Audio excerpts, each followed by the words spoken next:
Jeffrey Epstein's full autopsy report was not released to the public. Nevertheless, by using the available medical information, victim accounts, and law enforcement records, Jeffrey Epstein's death in 2019 sounds like a wild movie plot, taking his own life in a jail cell, or so they say. But dig a little deeper, and it's a mess of broken cameras, shady guards, and a list of powerful pals that just dropped in 2024. Was it murder? A cover-up?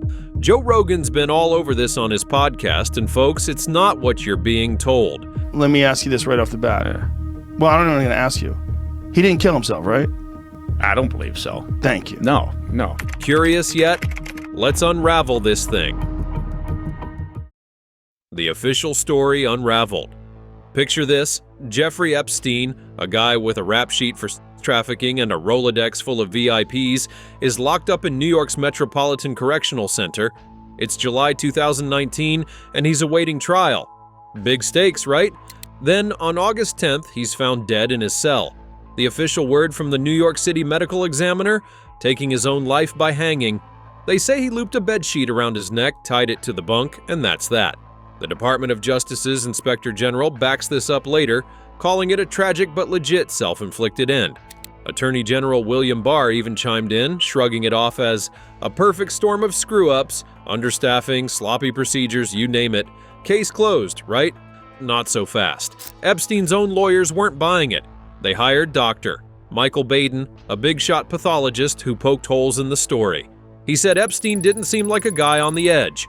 None of that despairing, taking his own life vibe you'd expect. His brother Mark Epstein doubled down, flat out calling it murder and begging for a new investigation. Then there's the first taking his own life attempt a few weeks earlier. Epstein's found with marks on his neck, but he clams up about it. Was it really him, or did someone get to him? The autopsy showed broken bones in his neck, which Baden said could point to strangulation, not just a hanging. Sure, the official report says he was taking his own life, but those details nag at you. The prison itself wasn't helping. This wasn't some cushy lockup. It was a federal joint notorious for being a mess. Staffing was so thin that night, guards were stretched beyond breaking, procedures barely followed. It's almost like the system was begging for something to go wrong, or maybe someone made sure it did. The public didn't swallow it either. Polls show only 16% believe the taking his own life tale, with most leaning toward murder or just scratching their heads. So, was it really a guy ending it all? Or did the story spring leaks the second it hit daylight? That's where things get weird, and trust me, they do. Speaking of weird, how does a high-profile inmate like Epstein slip through the cracks like that? You'd think they'd have eyes on him 24/7, but the prison had other plans, or none at all. Weird stuff at the prison. Now let's zoom into that night at the MCC. Epstein's in a special housing unit, supposedly secure, right? But here's the kicker: 2 cameras right outside his cell, dead. Malfunctioning, no footage. In a place crawling with tech, how do both crap out at the exact wrong moment? It's not like this was a low-rent motel, it's a federal facility. Yet, somehow, the one night it matters, the system blinks. Coincidence? You tell me. Then there's the guards, Tova Noel and Michael Thomas. These two were supposed to check on Epstein every 30 minutes. Instead, they're napping, shopping online, and later admit to faking their logs. They even get charged with conspiracy and record falsification. Serious stuff. But why? Were they just lazy, or did someone slip them a wad of cash to look the other way? Joe Rogan's buddy Tim Dillon floated that idea on the podcast, and it's not hard to see why it sticks. The guards cut a deal later, avoiding jail time, but that just fuels the fire. Did they know more than they let on? Rewind to that first attempt in July. Epstein's sharing a cell with this hulking ex-cop Nicholas Tartaglione, a guy with a shady past himself. Epstein's found with bruises, and Tartaglione says he saved him. Epstein doesn't talk, and soon after he's moved to solo lockdown.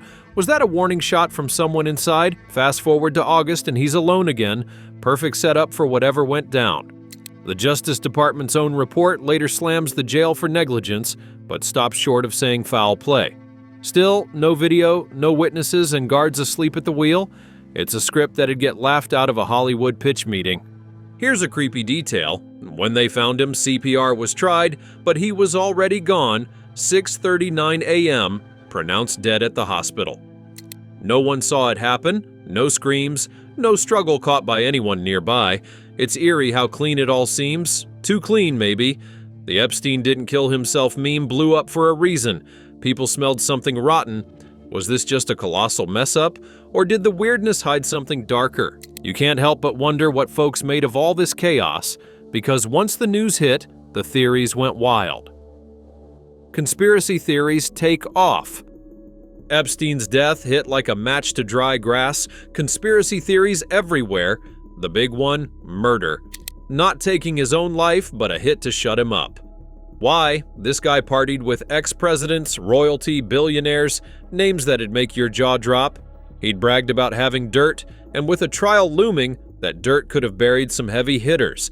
Imagine Bill Clinton or Prince Andrew sweating bullets. Motive much? The idea's not crazy. 45% of people polled think he was whacked, and only 16% buy the taking his own lifeline. That Epstein didn't kill himself phrase? It's no joke, it's a battle cry online, from X posts to TikTok rants. Then there's the wilder stuff. Some say he was tied to intelligence, US agencies, or even Mossad. Picture this, Epstein's little St. James Island, that creepy paradise, as a honeypot. Lure in big shots, catch him on tape doing awful things, and bam, blackmail gold. Rogan and Tim Dillon chewed on this one, tossing around how it'd explain the hush-hush vibes. No hard proof, sure, but his buddy Ghislaine Maxwell's dad was a legit spy. Coincidence or clue?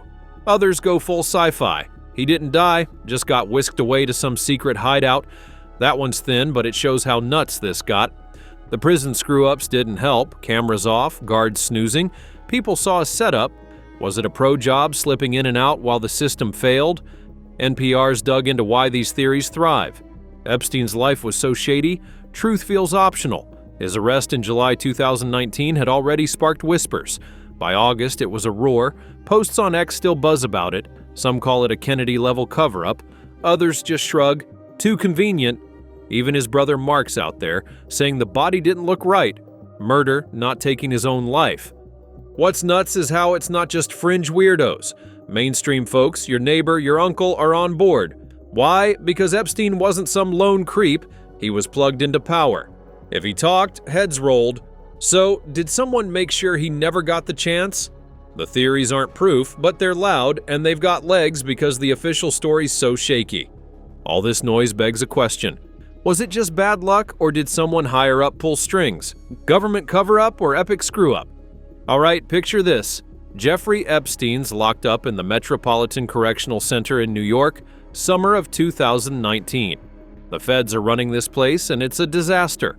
Understaffed, overstretched, a pressure cooker ready to blow.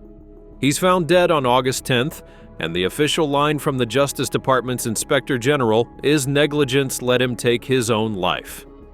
Guards weren't checking on him, cameras were busted, basic rules were ignored. Sounds like a bad day at the office, right? Attorney General William Barr called it a perfect storm of screw-ups, waving it off as a chaotic fluke, not some grand plot. Understaffing was brutal. Reports from that year say the MCC was down 30% on guards, folks pulling 60-hour weeks, some even 80. Add in glitchy tech and a jail that hadn't seen a proper overhaul in years, and you've got a mess. But here's the kicker. Epstein wasn't your average inmate. He had dirt on presidents, billionaires, maybe even spies, stuff that could topple empires. The government knew who he was. So, can they really be that incompetent with a guy holding those kinds of secrets? Or is something shadier at play? Let's talk stakes. If Epstein spilled what he knew, it wouldn't just sink him, it'd drag down a who's who of the elite. Think about it. Bill Clinton flew on his jet 26 times, Donald Trump partied with him in Palm Beach, Prince Andrew had that whole Virginia Giuffre nightmare tied to Epstein's mansion. CEOs, Wall Street titans, maybe even intelligence operatives, his network was a spiderweb of power. Theories swirl that agencies like the CIA, FBI, or even Mossad had their fingers in this. Why? Control the fallout. That private island of his, Little St. James, wasn't just a creepy getaway. People whisper it was a blackmail factory, rigged with cameras catching big shots in compromising spots. Lose those tapes, and the leverage vanishes. Joe Rogan's chewed on this on his podcast. What if the guards were paid to nap, the cameras conveniently crapped out? No smoking guns turned up, no memo saying whack him, but the FBI hit his properties hard after he was gone. They raided his New York townhouse, his island, hauled off computers, hard drives, boxes of who knows what. What did they find? We're in the dark, sealed up tight, no leaks. That alone makes you wonder, if it's just negligence, why the blackout? Now zoom out to the fallout. Those guards, Tova Noel and Michael Thomas, got nabbed for conspiracy and faking logs, serious enough to prove they screwed up, but they cut a deal. No jail, just community service. Higher-ups, not a peep. No warden fired, no bar stepping down, no big fish frying. The system just shrugged. Negligence, not malice, they insist. But that's a hard sell when trust's already tanked. People aren't dumb. They see the dots and draw their own lines. Was this a top-down call from some DC suit or a couple of greedy grunts pocketing cash to look away? The MCC's a federal joint. Accountability's gotta land somewhere, right? Look at the setup that night. Epstein's alone in his cell after that first weird attempt in July, when his hulking cellmate, an ex-cop named Nicholas Tartaglione, claims he saved him from choking. Weeks later, he's solo, no eyes on him, and poof, he's gone. The Justice Department's report says staff shortages and burnout created opportunities for him to take his own life, but with a guy this hot, you'd think they'd lock it down tighter than a bank vault. Let's peel back the layers. The MCC was a known hellhole. Lawsuits over conditions had been stacking up for years. Rats, leaks, power outages, not exactly a five-star spot. In 2019, they were so short-handed that guards were doubling as janitors, skipping rounds, fudging paperwork just to keep up. The cameras, 2 outside his cell, were down. Technical glitches, they say, but in a federal lockup with a high-profile inmate, that's not a whoopsie, that's a red flag. No footage from that night's ever surfaced, not a frame. Backup systems? Nope. Inmates nearby didn't hear a struggle, no shouts, nothing, just silence until he's found. Compare that to a civilian joint. Even low-budget county jails have working CCTV half the time. Was it really a fluke, or did someone make sure the lights were off? Here's where it gets juicy, the political heat.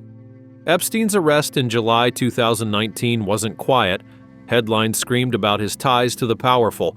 Trump called him a terrific guy back in 2002, Clinton's flights were tabloid gold, and Congress was already sniffing around sex trafficking rings. Senator Ben Sasse was pushing the DOJ for answers even before Epstein was gone, demanding tighter oversight.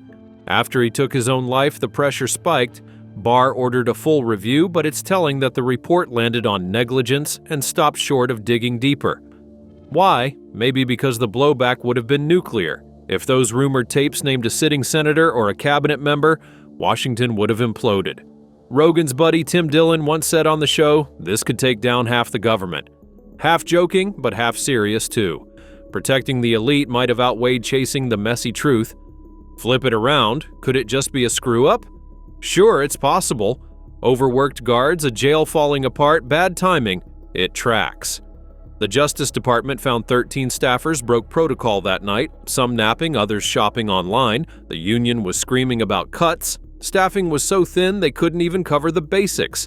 Epstein's lawyers had warned he was a risk after that July incident. His brother Mark still swears it wasn't about him taking his own life, pointing to neck bruises that looked off. But the feds say he was alone, no cellmate to pin it on. The report's got 300 pages of whoops, no conspiracy needed, just a system too broken to function. Still, that explanation feels flimsy when you stack it against the stakes. A guy with that much leverage doesn't just slip through cracks that big, unless someone's okay with it. Public reaction's a whole other beast. Back in 2019, polls showed only 16% bought the official story. 45% thought he was murdered, the rest weren't sure. The Epstein didn't kill himself meme exploded. X posts, TikTok rants, even a guy yelling it on live TV. Why? Because it stinks. No video, no witnesses, guards charged but walking free. It's a script that'd get laughed out of a crime show pitch. People smelled a rat, and not just conspiracy nuts. Your average Joe at the bar was side-eyeing it too. That mistrust didn't come from nowhere. It's built on decades of government fumbles. Think Watergate, MK Ultra, even the JFK files still trickling out. When the guy with all the secrets stops breathing and the feds go, "Oops, our bad," you're gonna raise eyebrows. Let's match it up with history. Whitey Bulger, mob boss, snitch, gets transferred to a violent prison in 2018, beaten dead within hours. Cameras were spotty, guards got heat, but inmates were pinned. Shady, but it's got a clearer why. Revenge, not silence. Epstein's quieter, cleaner, too clean. Or take Carlos Later, a cartel bigwig who cut a deal in the 80s, testified, and lived under watch. The feds kept him breathing because he played ball. Epstein, no deal, no testimony, just gone. Then there's Jack Ruby, Oswald's killer. Died in jail in '67, cancer officially, but whispers of a hit lingered. No fancy cameras back then, but the who benefits. Vibe echoes here. Epstein's case fits a pattern. High stakes, murky ends, trust eroding fast. What about the legal side? The guards' plea deal closed their case quick. 2021, done. Maxwell's trial later that year nabbed her 20 years, but no co-conspirators got named, no elite got hauled in. The FBI's raids turned up evidence, photos, drives, but it's either buried or too thin to move on. Victims sued his estate, got payouts, but the big question, who else knew, stays unanswered. If it's just negligence, why no push to fix the MCC? It shut down in 2021, a ghost town now, no reforms trumpeted. If it's a cover-up, why no leaks? The feds aren't flawless, Snowden proved that. Maybe the truth's mundane. A broken system let him slip away. Or maybe it's uglier. Someone wanted him quiet, and they got it. Here's the gut punch. Who wins? Epstein's dead, no trial, no names dropped. Clinton's unscathed, Trump's shrugging, Andrews settled out of court. The powerful keep trucking, while victims, like the 250-plus Bondi shielding in 2025, get scraps. Negligence or conspiracy, the outcome's identical. Secrets stay buried. It's a stink that won't fade, and you're left picking at it. Did they botch it or rig it? Either way, the guy with the keys to the kingdom's gone, and we're still locked out. So, if the government's hands might have been dirty, or just clumsy, who's been shouting about it loudest? That's where a certain podcast king steps in. Joe Rogan and guests weigh in. Joe Rogan's voice cuts through the noise like a buzzsaw, and on The Joe Rogan Experience, Epstein's death is a hot topic. Picture him in that studio, mic on, eyes wide, tossing out, "This is outrageous," because that's how he rolls. In episode number 1390 with comedian Tim Dillon, they tear into it. Rogan's skeptical from the jump, taking his own life? Nah, he's not sold. He calls it blatant, like someone didn't even try to hide the strings. Dillon's right there with him, riffing on how it's Kennedy assassination level fishy. They're not wrong to wonder, how does a guy like Epstein with all those secrets just check out so neatly? They dig into the intelligence angle hard. Rogan's like, what if he was a spook? Dillon piles on, Epstein's island wasn't just a party spot. It was a trap, a blackmail factory for the elite. Think about it. Cameras everywhere, girls lured in, powerful dudes caught on tape. Was he feeding dirt to the CIA or Mossad? They don't have proof, but they point to Ghislaine Maxwell. Her dad was a literal spy. Rogan's mused about her too, wondering where she's at, if she's got her own secrets stashed.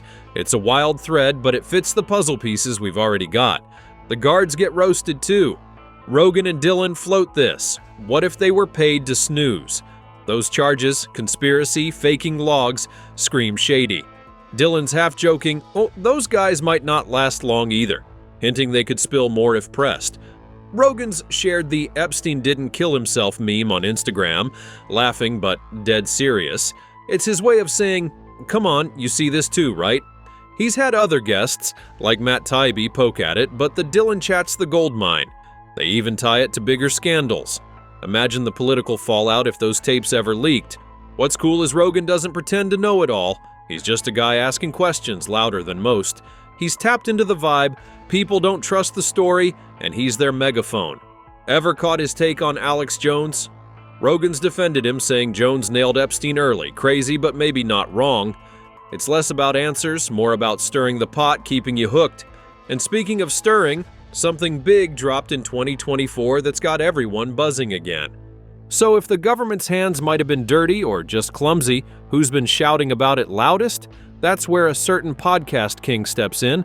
But wait, something massive just dropped yesterday, February 27th, 2025. That's got everyone talking. What's the scoop on these new Epstein files? The Epstein Files Unleashed, February 2025. Yesterday, February 27th, 2025, the U.S. Justice Department dropped a stack of Jeffrey Epstein files, hundreds of pages, hyped as Phase 1 by Attorney General Pam Bondi. Think flight logs, a half-redacted contact book, and an evidence list from his properties. Names like Alec Baldwin, Michael Jackson, Mick Jagger, and Ethel Kennedy popped up in his address book, alongside stuff we already knew. Trump's Lolita Express rides, Clinton's 26 trips. Bondi teased it on Fox News Wednesday night like it'd blow the roof off. Breaking news, you're gonna see some Epstein info. But here's the catch. Most of it's old news leaking out years ago from Maxwell's trial or Giuffre's suit, so why's everyone buzzing? The rollout was wild. Conservative influencers, Jack Posobiec, Chaya Raichik, Liz Wheeler, got first dibs, strutting out of the White House waving binders stamped The Epstein Files Phase 1. Bondi and FBI Director Kash Patel met them, promising radical transparency. She demanded the full and complete stash by Friday morning, accusing the FBI's New York office of sitting on thousands of pages. Patel swore no cover-ups, no missing docs, but when the files hit the DOJ site, people groaned. Flight logs from the 90s, a CD labeled Girl Pics Nude Book 4 from Little St. James, creepy sure, but no new bombshells. The MAGA crowd's fuming, Deep State lied. X's lit up with rants, some say it's a dud, others smell a slow drip. Rewind to 2019, Epstein's found in his cell, taking his own life, or so they claim. These files don't crack that case, they're more about his world. The evidence list hints at darkness. A folder tagged LSJ logbook from his island, random masseuse contacts, but redactions hide the juiciest bits. Bondi says she's protecting over 250 victims, and fair enough, but it leaves gaps. Trump's camp pushed this hard. He'd vowed to spill the Epstein list on the campaign trail. Now folks wonder, is this it? No blackmail tapes, no client roster, just a phone book and jet receipts.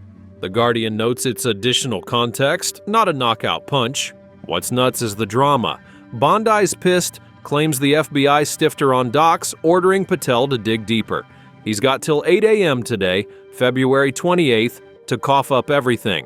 Meanwhile, a new House task force is gearing up to probe Epstein JFK 9/11, Conspiracy Central. On X, it's trending. Phase 1's a tease. Where's the real dirt? Some tie it to Rogan's old rants. Imagine him saying, "This is too tame to be true." No fresh clips of him on this yet, but his past skepticism fits. A half reveal keeps the pot simmering. Does it shift the game? Not really. It's a loud whisper, not a shout. Names we've heard, logs we've seen, and a promise of more to come from Bondi. It's less about nailing co-conspirators, more about stoking the fire. Epstein's ghost still haunts. Those binders are a prop, but they've got us hooked. What's in Phase 2? Will Patel deliver? This isn't closure, it's a cliffhanger, and we're all still watching. Curious if this is a one-off mess? Turns out history's got some echoes worth a peek. Similar cases that echo Epstein. Epstein's saga feels unique until you squint at other cases. Take Whitey Bulger, the mob boss. October 2018, he's transferred to a sketchy prison, and boom, beaten dead in his cell within hours. Cameras, spotty, guards, questioned. Sound familiar? No big conspiracy proved, but the stench of convenient timing lingers. Bulger had enemies in high places too. It's not Epstein-level elite, but the vibes match. A guy who knew too much, gone too fast. Or rewind to Jack Ruby, shot Lee Harvey Oswald in '63, died in jail in '67. Cancer officially, but whispers of silencing swirled. Ruby hinted at bigger players, then poof, he's out. No funky cameras, but the who benefits why question hangs heavy. Both cases feed that same gut feeling. When power's at stake, jail deaths get murky. Bulger's got more closure. Some inmates were pinned, but Ruby's still a riddle. Neither had Epstein's global web, yet the pattern's there. What ties them? High stakes, shaky oversight, and public doubt. Bulger's prison was a known dump. Ruby's death sparked JFK theories that never quit. Epstein's MCC chaos fits right in, less about proof, more about trust eroding. Ever wonder why these stories stick? Maybe because they hint at a system that bends when it needs to. That's a lot to chew on, so where does it all land us?